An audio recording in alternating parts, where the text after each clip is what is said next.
welcome to Uplift Women's Wellness. I'm Bethany Bush, founder of Head to Toe Strength. And I'm Auria Zahed, a licensed marriage and family therapist. We're here to empower and inspire women to thrive through holistic wellness. Each week, we'll dive into topics like fitness, mental health, and personal growth. And share real conversations and actionable insights to help you live your strongest, healthiest life. Thanks for tuning in. Let's get started.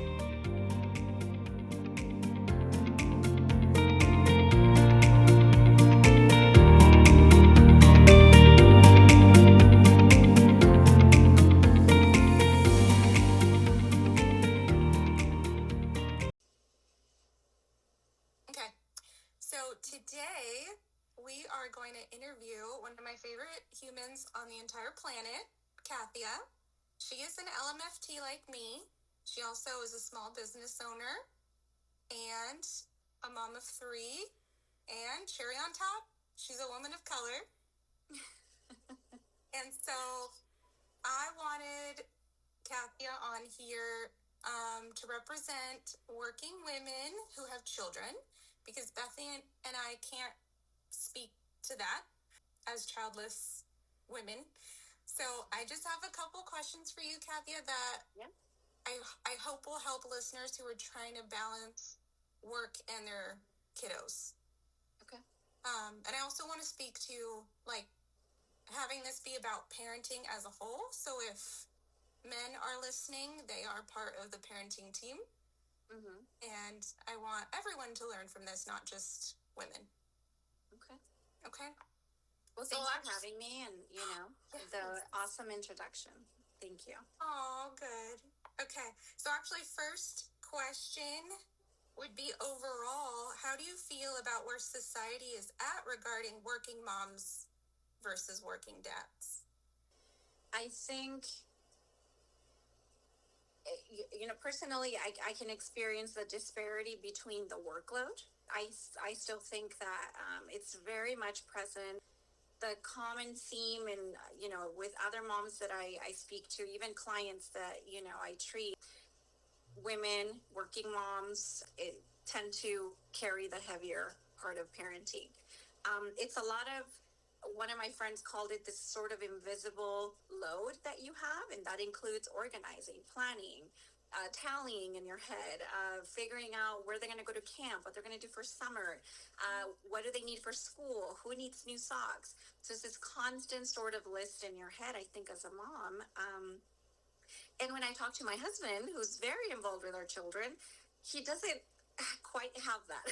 So there's still, a big disparity between, again, this sort of invisible time that we spend planning, around parenthood. So I think that there's still a lot of weight on women. And then you have the added pressure of working and you're also providing and still coming home and cooking dinner. I think men and fathers in general are definitely in a better place as far as trying to be true partners in parenting and in a relationship. I think it's gotten, exponentially better over the generations.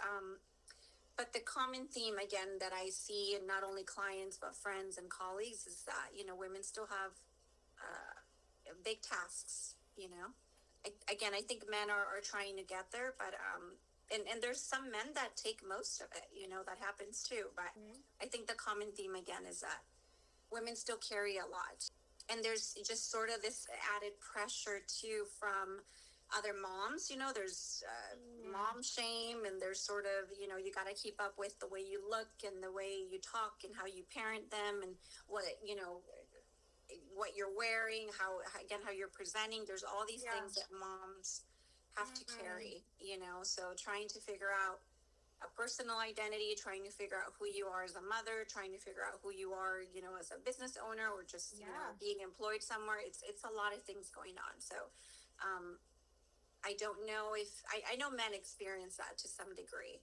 Again, I think women do carry most of the load still. Okay. Yes. Yes. That makes sense. Well, you mentioned mom shame and like mom shaming. Is there such a thing as dad shaming? I think so, to some degree. There was my husband sort of inadvertently got put into a dad chat. So it was like like a group message, just the dads. So there was a lot of, I think, shame in not participating in all the things. It's like they would post, oh, I'm doing this, on Saturday, this on Sunday, we're going here, here, here. So there was, some element of, why aren't you doing all these things? Why aren't you participating in the way that you should? Sort of trying to define and prove that he's an involved father through this sort of chat. Yeah. So I think there is some pressure in that, in that way. Wow, interesting. And I think, our daughter, does jujitsu, and it's mostly dads in the gym. And I don't know, there's this, again, I think comparison, or they talk a lot about their involvement in making sure their children are practicing and learning, so I think there is definitely a lot of dad shaming. It's very much present. I don't know too much about it, like you're saying, but from what I see, I think it's definitely there. Okay. Well, do you feel like in regards to being a working parent that there's just like a lot of judgment around the parenting part? Mm-hmm. Like why is it that other people or other parents judge parents, or you feel like you need to prove yourself to other families? Or is that a thing? I think so, definitely. It's this ongoing comparison, honestly, in my head, and you really can't help it, because you worry. All of it comes from worry and anxiety and wanting the best for your kids. And so you sort of take reference, right, from other parents. Like, what are they doing? Am I doing the right thing? Especially if you're a first-time parent. There's a ton of anxiety.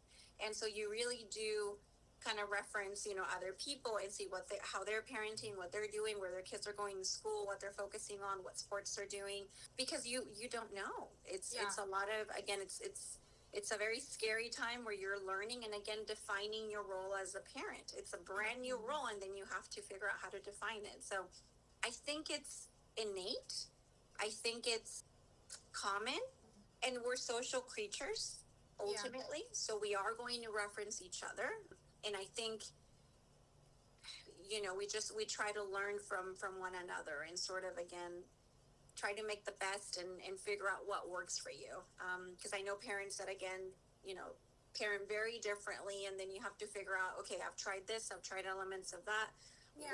Where do I fit? What works for our family? So it is helpful in as far as comparison, but when it becomes a problem is, again, this sort of standard that I don't know who set this standard, but it's this sort of unattainable standard that now you got to go for, right? Like, your kid has to be reading by 5.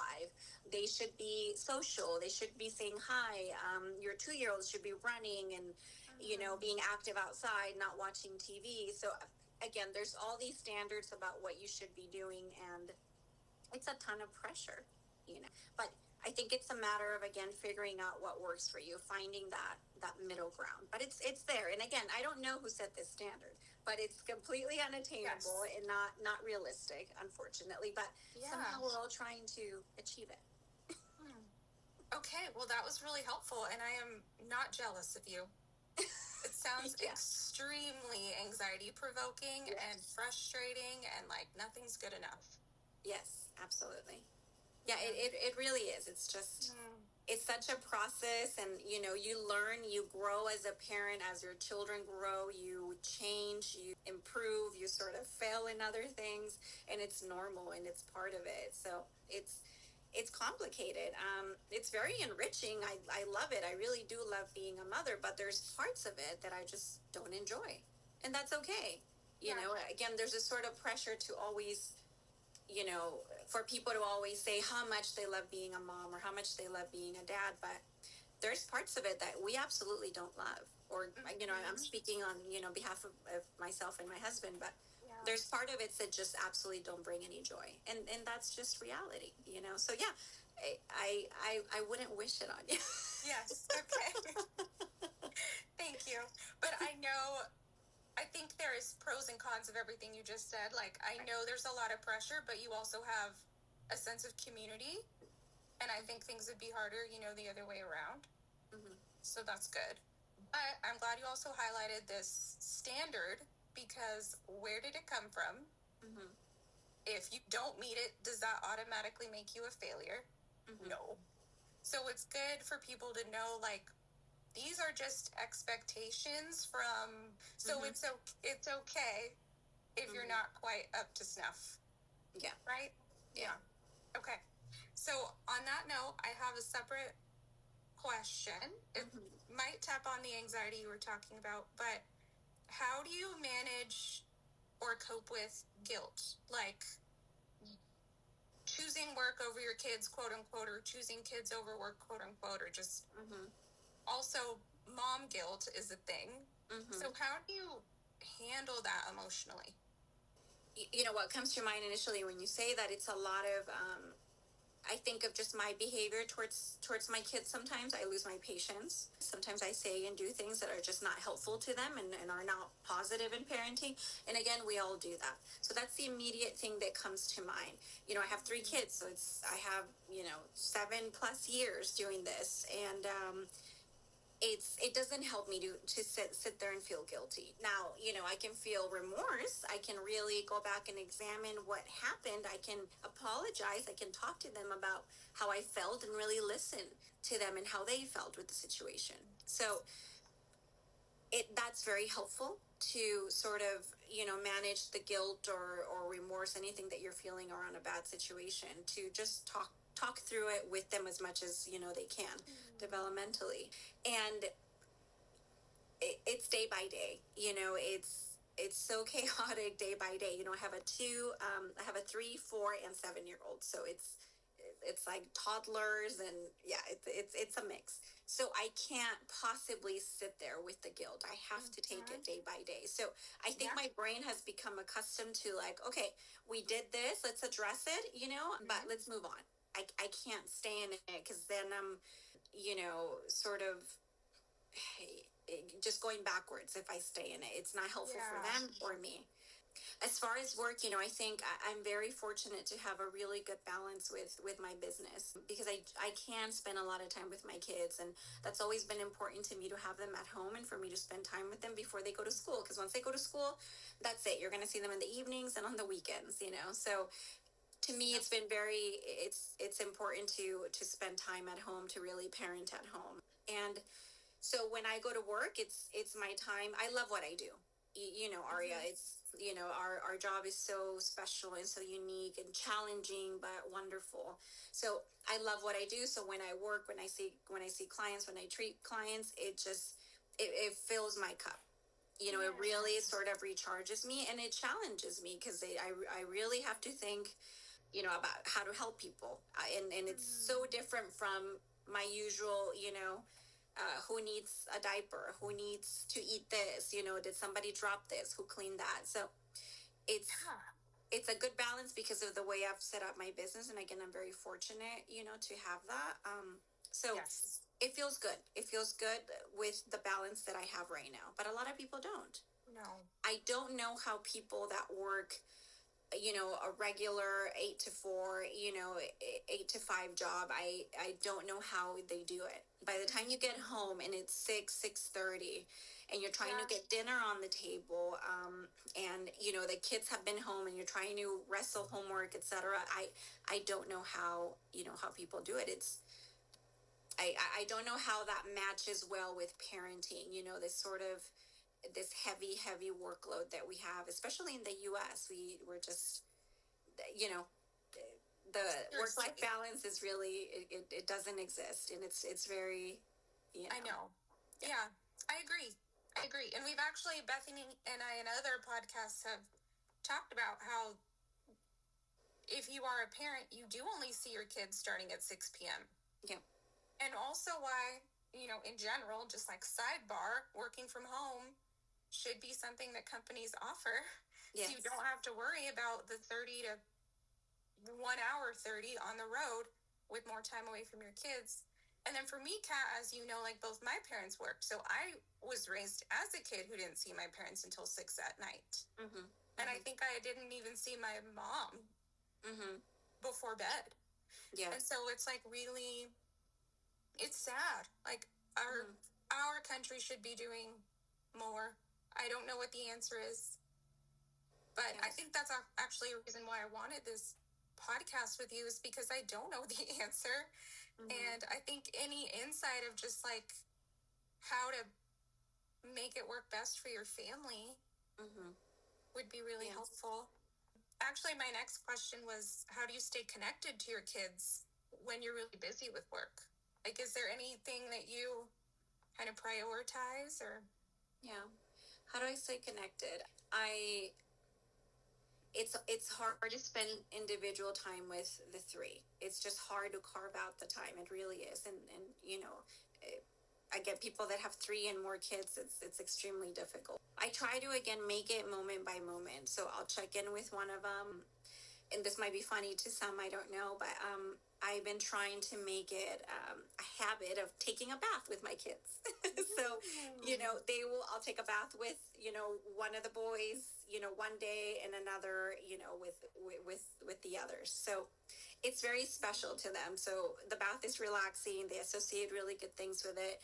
You know, well, for me, when I initially, you know, had my first baby, just spending time in the bath was just very common. It was just something we did frequently.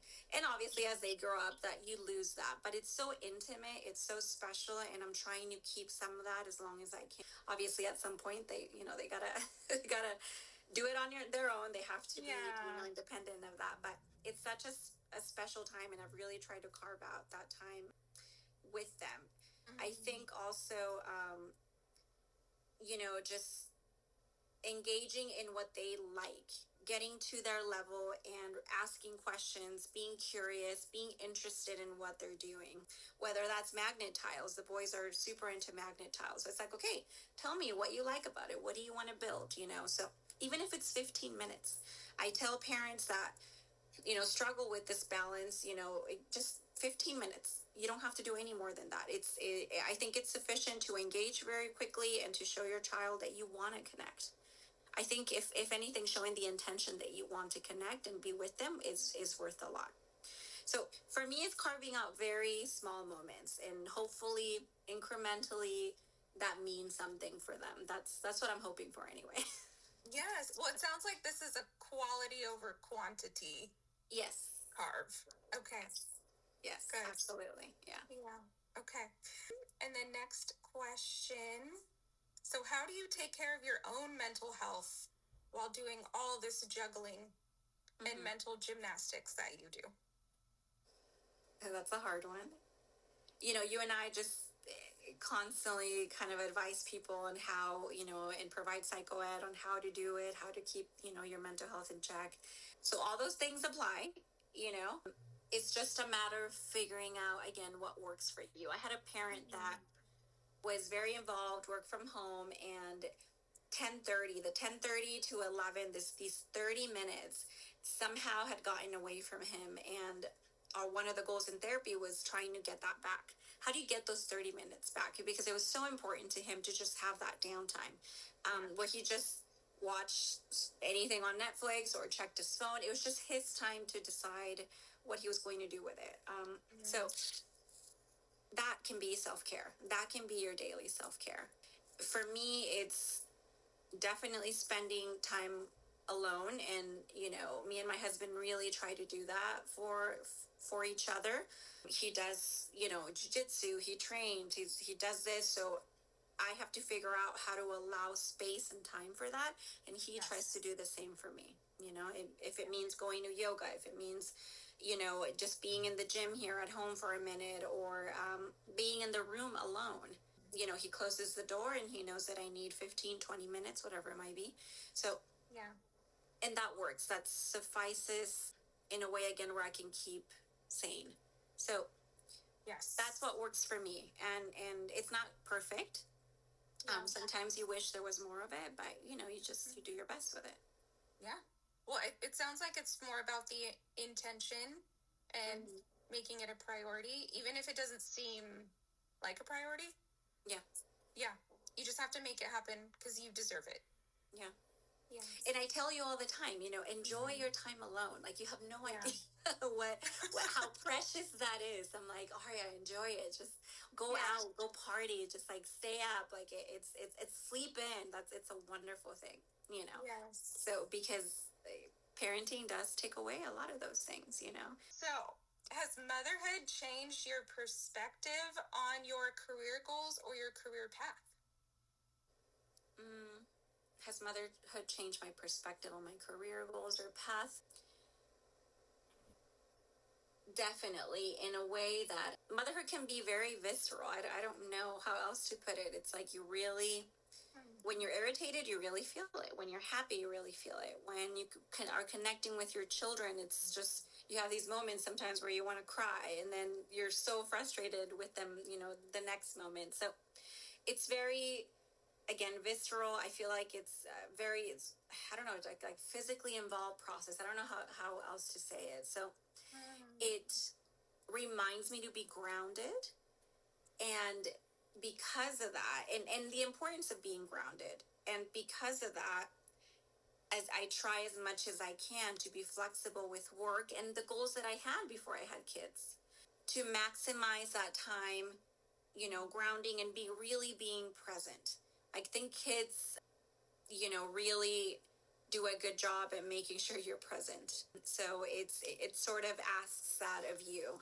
Because of that, again, I've sort of shifted some of my goals in that I'm going to try to enjoy all of this and be present. And it might not be what I thought it was going to be. I told you I really wanted to pursue a PhD. That didn't quite work out. The timing was off. And there were some things that, I needed to do in order to supplement, and better my application. So that had to shift. So it just didn't work for our family, and just honestly didn't really work for me at the time. But it's something, that is definitely going to be pursued in the future. But that was a big shift in what I thought, I was going to do. Because I always told myself, and I even told you all the time, like, I'm going to teach, I'm going to become a doctor, and I'm going to teach. This is very important to me. But that had to shift a little bit. So am I, super happy with it? No, but time. I think I just need a little bit more time, and that's okay. That really is. There's a lot of things that, because of that shift, I've found other things that are very enriching and I actually really enjoy.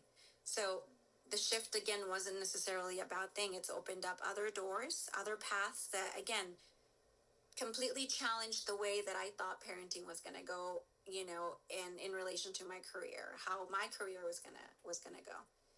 Being flexible, being open, that's something that you have to walk with, Yes. Yeah. Totally. That makes sense. And I feel like when it does happen, you're going to be the best teacher ever. And I'm very jealous of your future students. We'll see. Yeah. Okay. We will see. Yes. That's to come. Yes. In the near future. Yes. How has being a working mom influenced your parenting style or parenting values? Again, it just, all of it is highlighting time and how quickly it's going. Kids remind you of how quickly it's going because they grow like crazy. They grow very fast. So it's made me appreciate both those things. Being a working mom and parenting, they both have sort of taught me the importance, again, of being grounded and present. So I'm very grateful for that. So I really am intentional about slowing down and appreciating the moment, whether good or bad, but just being there and accepting the reality and being cool with it. It's really taught me to be, again, more flexible, more accepting, just, more malleable in a way. And I think it's been a great thing. That's amazing. What message would you share with other working moms who might be struggling? And I think the standard that somebody set for us is just not realistic. It's not kind. It's not very compassionate. I think I always think about, and you and I know this term, the good enough parenting, right? That our kids will come out okay. They'll be fine. We're going to make a ton of mistakes, but ultimately it's going to be good enough for them to be good people in general. If you're trying your best, again, it doesn't have to be perfect. So this standard, it's completely unattainable. I think trying to figure out what works and being confident in that, because that's coming from your instinct. That's coming from you really trying to be a better human being and be a better parent. So really trusting in that and being confident in your ability. Women are incredible. We are incredible in sort of the parenting journey, men and women. So I think if you're doing this, if you're in the middle of this, like, you need to be confident, because you're doing a lot and you're successfully going through parenting. No matter whatever other bad stuff is really going on, it's like it's a very taxing job, and just in just the fact that you entered it's and are doing it, you should really be proud of that and confident in that, and just your ability to help these kids become good human beings. So I think attaining confidence in anything that again that you really work at, and I think that will help to guide you through all the times where you're doubting yourself or feeling any sort of guilt. Okay, well said. Thank you. Thank I you. think that's going to help a lot of people. I hope, yeah. It's, and it's just whatever works for you, but being confident that if you're doing your best and doing your own healing, it's going to come from a good place, and be confident that it works for you. And if you're getting good results, it's working for your kids. So, and we're smart and we're capable, and we were meant to do this in some way. So I think that's very helpful. When I feel confident as a mom, that really makes the day a lot easier. It makes Goes it a long really, way. yes, Yeah. it makes it enjoyable. Yeah. Okay. What advice would you give to companies looking to better support working parents? I think we touched on it a little bit earlier, in that just working schedules that we have in the U.S. I think it's well known that in other European countries, maybe not all of them, the work-life balance is a little bit better. Maternity leave is better. Paternity leave is much better. You have a ton of support. And sort of the social services are a lot better over there. So if we could, in any sort of way, give people again more time and more flexibility. If you have to call off, if you have a sick kid and then everybody in your house is sick and you're also sick, sort of, again, approaching that with compassion instead of judgment. I think that would be helpful. Working from home is very helpful. So if I know people are sort of, moving away from that, which I think is really unfortunate, but COVID did open that up for everyone. And if anything, that was a really positive thing that came out of COVID. So if we could not lose that, I think that would be very helpful. And again, coming from a place of compassion instead of judging, a manager or a VP, somewhere, and just taking into account that you're dealing with human beings, again, who are trying their best, and parenting being very difficult. So yeah, I think flexibility again in work schedules and time off, and just the way you approach things, when people need something, because, they need to accommodate parenting in any way. Yes. Yes. We've talked about how people won't hire if they know someone's a parent. Yes. Or how people put, I don't know how to phrase it, but kind of like parents are looked down upon, like you're gonna screw up because you're gonna choose your kids over us. Yes. But that is kind of a good thing to choose your kids over work when they need you. Yes. So I think we can start editing and being a lot more compassionate. Yeah. And that's exactly right. Like, people find, it's a detriment to being a good employee, right? Having kids, or being really busy with your kids. I've told you this story. I was pregnant when I applied. I was pregnant when I interviewed, and definitely pregnant when they offered me the position. And I didn't say anything. Yeah. Because and I don't know ultimately if they would have hired me knowing that I was expecting, but I think they, to me, my instinct says that no, because then you're going to go on maternity leave, right? So then they're sort of projecting that, like, okay, you're going to be here for the next 5 months, and then you got to be off. So it doesn't help the bottom line to hire somebody and then they go on maternity leave and then you don't see clients, right? So Right. that was something that it was sort of the first thing that I experienced in like how parenting, how being pregnant, just motherhood in general was going to affect my job and my career. Unfortunately, that's sad. And it's sad that it's instinctually, I thought and I knew, just like you know, that, you're not going to hire a pregnant person, you know? That's sad that we sort of know that. We know that. Yeah. Yeah. Mm-hmm. Very sad. Yeah. Switching gears, are you okay talking about your business a little bit? I just have like small business owner questions. Yeah, definitely. Yeah. Okay. So what inspired you to start your own business? COVID.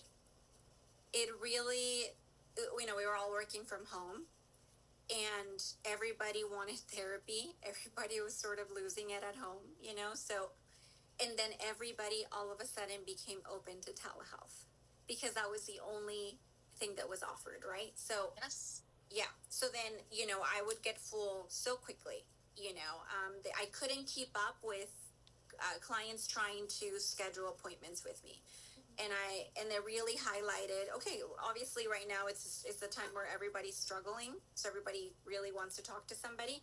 But I think in general, again, there's so many people that want to talk to a therapist, somebody, you know, somebody that's experienced and licensed and available. So there's just, I think it highlighted the need ultimately. And we know, you and I know that there's always a need for mental health providers. However, it just really solidified it for me. And so I'm like, you know what? Like, I'm going to run with this. I like this much better. I think it can offer, again, the flexibility that I would need when I want to become a mother. And I liked it. I could dictate my own schedule. I could really focus on the way I want to treat people, not in the way that, you know, a company's telling me to do it or following a certain model. I could really use my skills to benefit treatment. So I liked the agency. I liked the independence. I felt very empowered. Again, it solidified the true need that there is for mental health providers out there. And I liked that, again, people were open to telehealth. That made a massive difference because then I could see, you know, and I know you don't do this, but you know me, I'm kind of a little nuts sometimes, but I could see 9 clients in a row. I could see, you know, I know. To me, it's completely manageable, but obviously everybody works differently. And I know, you know. Well, that's impressive. That's on another level. Like, I think 7's been my max in a day, back to back to back to back to back to back. Yeah. Wow. Yeah, even 7. Yeah. I mean, Bethany, for you, yeah, it's a lot. Yeah. You know? Impressive. You should win an award. There should be like a gold medal and for most clients seen in a 10-hour day. It just, to me, I get into, you know, a zone and it just, the flow, right? That everybody talks about, that, you know, you get into the flow. And so for me, it really worked. And then I could really do it again with telehealth. So yes, all these things added up, and then I decided, you know what, I'm going to go on my own. And it worked out, and I was so fortunate. The timing worked. The support of my friends like you really helped. And I've loved how it has gone for me and what I've done and the clients I've seen and you know, how it grew really ultimately. So yeah, things that were just important to me, the business could give. So that's the route that I took. amazing. Good. So what were the biggest challenges that you faced in the early stages, and how did you overcome? Early stages of my business? Yeah, when you went out on your own. Mm-hmm. Okay. Some challenges. Let me see. The phase that we are currently in. Yes. And this is something that I still kind of, and you know this, Auria, just you're sort of, you are independent. So you're not only empowered, but you're also, you don't have your paycheck doesn't look the same every week, and you have to network. And I know Bethany's laughing because that, inconsistency in pay can be scary. And you have to network, and you have to go and meet people and really sell your business, your services. You really have to do that. So that was hard for me. I'm not, I'm the networking kind of person. I need some of that. It's helpful and it's important. But initially that was very difficult for me. So that was a personal challenge, figuring out how to balance it financially, how to make sure that it was consistent so that I felt secure, trying to find that. And it was brand new. I'd never done it in the past. So it took a minute. So I would say that was probably the biggest challenge in the beginning. Okay. I call it whoring myself out to the masses. Yes, very much so. Yeah. We were just talking, like you gotta put your picture out there, right? Like people want to see who they're talking to, and I don't blame them. So, I mean, immediately when you have clients, you have to put yourself out there, and it doesn't, it's not the vibe of everybody. So, No, not even a little bit. But it's good to hear you say all of that, because now I'm seeing you this far in. And so it's helpful that you also agree that that's the route. Even though it's challenging, that's the right route, and it's working out. Yeah. Yeah, and when I'm with my therapist, there's sometimes I feel so exposed and so raw where I'm like, I don't want to go outside, I don't want to leave the house, where she's like, you need to take it and reel it back in, because I have those moments, because what we do is very raw, it's very honest, it's very emotional, it's very relational. And I have moments where I'm like, yeah, we can't be personal. I can't do it this week. Like, nothing's going on social media because I just feel too exposed and too naked and too, like, no. And I was joking with one of my own clients being like, my introverts, like. Yeah. Absolutely. And it is very vulnerable. And because we know that, there's a lot of negative that's going to come with it, unfortunately. There's a lot of people literally sitting in front of their computer coming up with just bad things to say. Oh, I look at that as a badge of honor. I'm not allowed to tell Auria about any of them, but I'm like, bring it on. Let's go. I will hit you with science and facts. Come on. Couch potato warrior. So, Auria, you don't want to know about the bad comments? Yeah. I don't blame you. I don't even want to know one word. Yeah. Of the bad comments. Yeah. But luckily I have Bethany. She's the filter. Yeah. So you must have a hard shell, Bethany. Like, for that stuff not to affect you, and then having to filter it for Auria. Because it's like. Thank you. And yes, I have a very hard shell. I'm very determined, very disciplined. I can also disassociate and completely put myself where they're not talking to me. Right. Because it's some random stranger behind a screen like I've had my therapist is a PhD, and she specializes in like this type of stuff. So 5, almost 6 years worth of work as well into they're not attacking my personality, my mind, my like any of that, because they can't. Because if they were standing right in front of me trying to do what I can do, like the best thing is when I get mansplained by my lifts and I'm like, what are you even saying? And where it's like, have you been practicing this for years? Have you learned every single intricate moment of this? No. So it helps, but also I have that fuck around and find out type of attitude and mindset, because it's like, tell me I can't do something, watch me do it. Yeah. That's incredible. Lots of trauma. Yeah. From the day I came out. Lessons, hopefully, and all that, too. And a lot of things learned. Yeah. Hey, trauma, it's, that's a whole other thing. Yeah. We could be here for days if we touched on that. Yeah. But yeah, I mean that ability, like you're saying, to just go try things, that's incredible. That's brave, and that's amazing. I don't think I could necessarily do that. We expose ourselves to the degree that we're comfortable, but that mindset, I love that. It really is brave, and it's it's so vulnerable. It is raw, and you do open up yourself so much. So kudos to you. Pass some of that on to me. I definitely need it. Thank you. I basically say if your dreams don't scare you, they're not big enough. Yeah. That's kind of been my personal mantra. Yeah. And like with how necessary and needed this is, it's kind of like my heart knows that yes, I'm uncomfortable, but there are millions of women who feel like less than and ignored and not taken care of every day. So if I shoot for the moon, I still land within the stars. Absolutely. So it's kind of like not about me, it's about doing what's for the greater good. Yeah. So I think that helps a lot. So I can kind of be like, no, I'm helping others.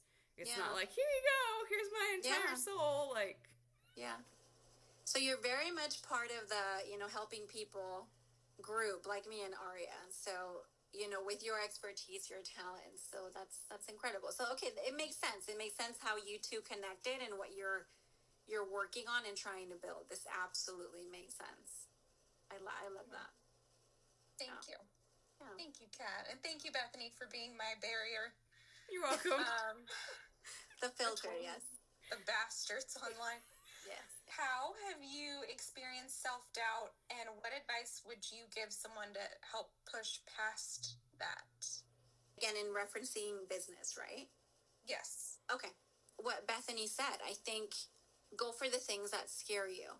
Go for the things that, when you think about that you really want to do and are a little bit frightening, you have to. I think I've tried, many things in my life, and I've gone for the scary for the most part. I think, Bethany, you're a lot braver than me, so I think my scary, like, it doesn't, like, compare to yours at all. I'm very, but I feel like I have, I've tried to go after everything that I wanted for the most part, and it feels good. I think if you think about it in a way where, am I going to regret this? Am I going to regret not going for it? Am I going to regret not trying it? Am I going to be so afraid of failure that I'm never going to try anything? So thinking about it again in a sense of time, how do you want to feel about this when you're 40, when you're 50, when you're 80 years old? How do you want to feel about that? That gives me a ton of perspective, and it really works for me.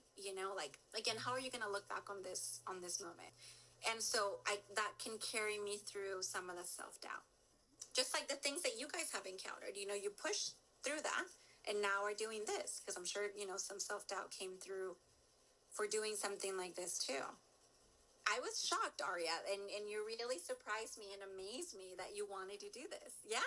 And I think Bethany really brought it out of you. It was definitely partnering with her. I really believe in what she's doing, and she really believes in what I'm doing. Yes. And so we have like actual real life present validation. And I think we're very lucky to team up in that way. And a lot of people are really just doing it on their own. Yeah. So absolutely. Yeah. I needed a teammate. Yes. Yes. She shocks me all the time. Yeah. Because these are a lot of things that we're never going to, nope. You and I always kind of joke about being sisters, like you and I, like we're very similar. And so we're very much introverts, Bethany. So again, when she told me she was doing this, I was like, what? Like, again, so shocked and surprised and amazed. So, because it's such a vulnerable thing, but I love how you guys see the importance of it, Thank you. That's really cool. Thank you, Kat. Yeah. I appreciate it. Mm-hmm. In general, I think we already went over that. I was going to ask advice, but what do you feel like you're most proud of so far in your career journey? Just, again, diving deep into having a private practice, I went through the process of hiring people to supervising interns, just jumping into it. Yeah, that felt really good. And it was scary, we talk about that fear, Bethany, that, you try to overcome and just kind of go for it, so that is, I'm very, very proud of that I was able to do that, because I can get intimidated. I can be very scared, very afraid of new things. I'm just very proud of myself. And it really does increase my confidence. I feel good. I feel really good when, I have my own practice, and again, I run it however I want it. And, I have a wonderful colleague that, really we work so well together. And so I've been very fortunate and lucky in that. So I think I'm just proud of what I've built. I really, and in my work, helping, and I see many different types of clients, Auria, that. So, and in many different ways, it's not just telehealth and, private clients. It's there's so many systems in which mental health providers can help. And I'm in a very different system. So I'm just proud of the diversity that I've created in the business, and just building it to what really works for me and my family. It took a lot. It took a lot of time, a lot of effort, a lot of fears. But, I'm just proud of where I am. And then it's really taught me to also, and I think I'm proud of myself in this, to let go of what doesn't work. And so I'm very proud of this, and I hope it continues till I'm an old lady. However, it's okay if it doesn't, and then I will pivot, because I have had to pivot so many times during this journey, my career journey. So it helps to take the pressure off and being afraid of it changing in some way, because it has. I've experienced that so much doing this. So it's made me, I think, a lot more brave than I was before I started this. So I'm proud of myself in that. I'm very proud of, again, the foundation of it. I like it. Yes. Well, I'm proud of you too. Thank you. I know you tell me that all the time. And I know. You're definitely a role model for me as someone who's kind of just starting. Yeah. Putting But you're myself out kicking there. ass already. You have just so much compassion, Auria, and it just comes natural to you. And you've been through really tough things, and it's really made you very open-minded, very forgiving, again, very compassionate. As a whole, you have the entire package, and that's why I wanted, I could see all of it, and I know, again, it's hard to jump into it, but you did it, and you're amazing at it. So it makes sense why she's wanted to do it since she was 13. Like, it just literally, it's who she is. It just comes out of her. Yeah. And being trapped behind a desk and a screen and someone else's company is no. Well, thank you both for believing in me. Oh, I have a final thought for both of you. Oh, yes. Go for it. Since you are both therapists and you both work with moms, what is the most common theme that you find, because we're all about real talk on our show, that you find that women don't feel safe to discuss with basically anybody? Okay, what's the theme of what, like, women in particular don't feel safe discussing with other women? Like women or mothers, or there's that, because you spoke to the shame, the anxiety, and a lot of people aren't honest about, marriages, relationships, because they want to see what the exterior looks like. Yeah. So, and you guys are the safe space to go. Mm-hmm. What would you say is the overarching theme amongst women that keep it all inside, and it's like, I can't show this to anybody? You're the only person I can show this to. Right. I don't know. What do you think, Auria? What comes to mind? I don't have too many moms, but I think the thing that overarchingly is probably all female, and then definitely moms too, is the pressure from what to be perfect. Mm-hmm. And I think people are scared to have that conversation because they don't want to look imperfect in public. Mm-hmm. So I get a lot of people opening up as a therapist, but I think out in the world, women are running on, like, I need to fit in this box. I need to fit in this box. Mm-hmm. And, like, if I'm out of the box, I'll be punished. And so it's a very private matter. Yeah. Unfortunately. And it shouldn't be. Yeah. I think, because then you can be, you're opening up the floor for criticism, right? And you don't want to be that vulnerable. I think for me, what I see is women being really apprehensive, and even dads being really apprehensive to discuss their mistakes or the things that went wrong. Or even, at the beginning of this, I said it's hard to find joy in every part of parenting. And that's as vulnerable as I can be in discussing, again, what it means to me. So again, there's a balance with the joy it brings, but there's also a balance with the things that just are not very joyful. And so I think people are very afraid of talking about what went wrong, what mistakes they made because of, again, the criticism. Or somebody just being very real and telling maybe other women that, or sharing with their own mothers or their own grandmothers, like how, again, the reality of it. No woman in my life ever discussed the true reality of being a parent. It's like, you can be in the bathroom, you're using the bathroom, you have a toddler screaming at you, the other one's using the potty asking to be wiped, there's the other kid is in the room like screaming asking for help, and the dog is eating something off the table. Like literally that is what it looks like. Or you're wiping poop, there's poop on the walls. Yeah. So I wish somebody kind of took me through the reality of that. And again, I think people are really afraid of that because of the judgment, because they don't know, or because, again, the self-doubt of, am I being a good enough dad? Am I being a good enough mom? So I think the overarching theme, it's like people just don't want to talk about their mistakes, I think.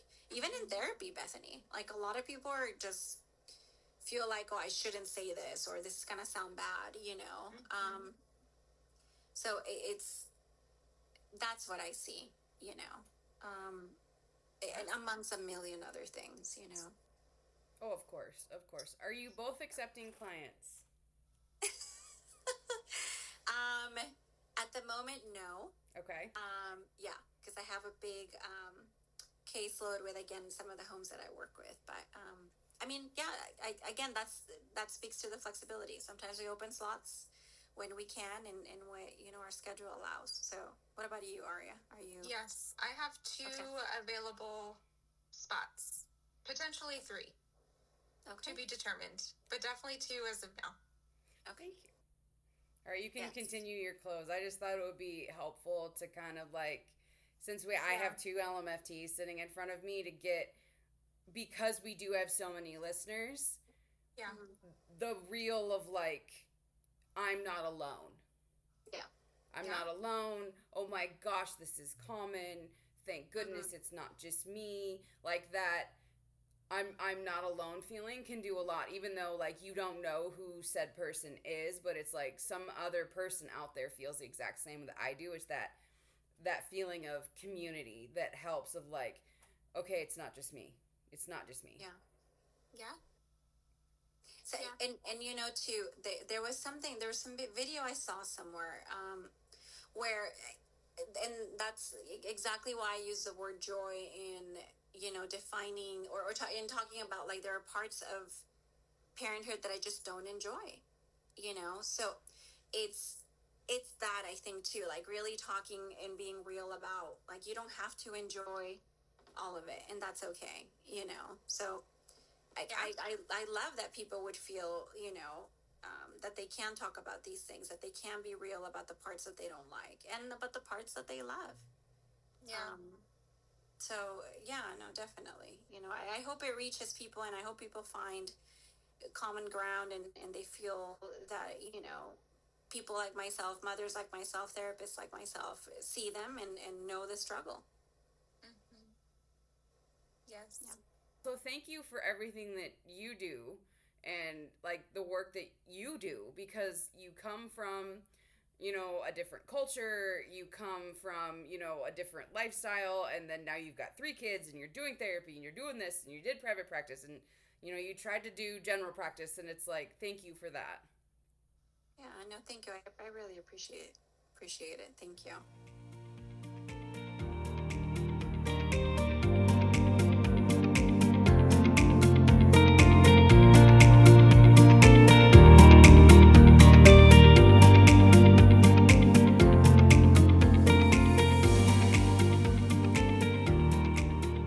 Thank you for joining us on Uplift Women's Wellness. We're so grateful to have you as part of our community. Don't forget to subscribe, leave a review, and share this episode with someone who needs it. Follow us on social media for updates and extra inspiration between episodes. And remember, you're stronger, braver, and more capable than you know. Until next time, Stay strong, stay empowered, and keep uplifting each other.